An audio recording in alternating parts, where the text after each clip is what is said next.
ညာဘက်ဘယ်အချိန်မှာ TikTok မှာဗီဒီယိုတင်ရင် view အများဆုံးရမလဲပုံမှန်အဖြစ်တော့ညာဘက်ဆိုတာလူတွေလဲအားပြီး social media အသုံးများတဲ့အချိန်မှာပဲဒါပေမဲ့လူသုံးများတွေဆိုတိုင်းညာဘက်ဖြစ်ရင်ပြီးရောအဆင်ပြေတဲ့အချိန်မှာဗီဒီယိုတွေထားတင်နေမယ်ဆိုရင်ဗီဒီယိုတွေကထင်သလားပေါက်မှာမဟုတ်ပါဘူး TikTok ရဲ့ algorithm ကလည်းဗီဒီယိုတင်ပြီးပထမဆုံးတစ်နာရီတွင်းရရှိတဲ့ engagement like comment share ပေါ်အခြေခံပြီးဗီဒီယိုတစ်ပုဒ်က viral ဖြစ်မဖြစ်ကိုဆုံးဖြတ်တာဆိုတော့သင်အနေနဲ့လူကြီးအများဆုံးဖြစ်မဲ့အချိန်ကိုသိထားဖို့တော့လိုပါလိမ့်မယ်ဒီနေ့တော့ညာဘက် TikTok မှာဗီဒီယိုအတင်ဆုံးအချိန်တွေကိုမျှဝေပေးလိုက်ပါလိနံပါတ်1 9 နာရီကနေ 9 နာရီခွဲကြာ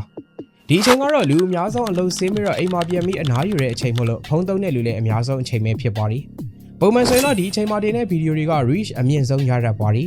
ဒါပေမဲ့ဒီအချိန်မှာဗီဒီယိုတင်ကြတဲ့လူများတာကြောင့် TikTok သုံးတဲ့သူတွေကကိုဗီဒီယိုကိုဝင်ကြည့်ဖို့အတွက်ဆိုရင်ဗီဒီယိုကအစကနေစပြီးတော်တော်လေးကိုစိတ်ဝင်စားစရာကောင်းမှုတော့လိုပါလိမ့်မယ်မဟုတ်ဘူးဆိုရင်တော့ဗီဒီယိုထောင်ချီတောင်းချီကြားထဲမှာတင်းဗီဒီယိုလေးကကြည့်တဲ့သူတော်တိတ်မရှိပဲပျောက်သွားပါလိမ့်မယ်နံပါတ်2 10 နာရီကနေ 17 နာရီကြာဒီအချိန်ကတော့ပုံမှန်အလုပ်သွားနေတဲ့သူတွေအိတ်သွားလောက်ကြပြီးလူငယ်တွေအများဆုံး line ပေါ်မှာကြံခဲ့တဲ့အချိန်ပဲဖြစ်ပါလိဒါကြောင့်တင်ကလူငယ်တွေကိုတားခဲ့ထားပြီးဗီဒီယိုတွေဖန်တီးနေတယ်ဆိုရင်တော့ဒီအချိန်ကဗီဒီယိုတင်မှုအကောင်းဆုံးအချိန်ပါပြီနောက်ပြီးဒီအချိန်မှာတခြားဗီဒီယိုတင်တဲ့လူတွေလည်းနေသွားတာကြောင့်တင်ဗီဒီယိုက for you page ပေါ်မှာအချိန်ပူကြာကြာရှိနေနိုင်တဲ့အားသာချက်လည်းရှိပါသေးတယ်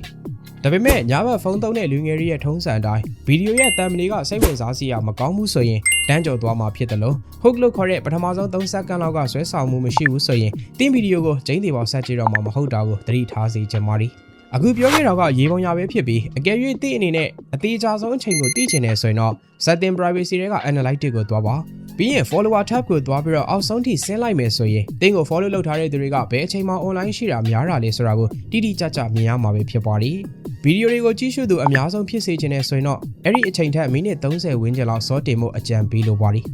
တင်ရောညာဘက်ပဲအချိန်ဒီမှာဗီဒီယိုတွေတင်လေးရှိပါသလဲ view တွေကရောထင်တယ်လို့များရဲ့လားတင်းအတွေ့အကြုံကို comment မှာဝင်ရောက်မျှဝေပေးသွားခဲ့ပါဦး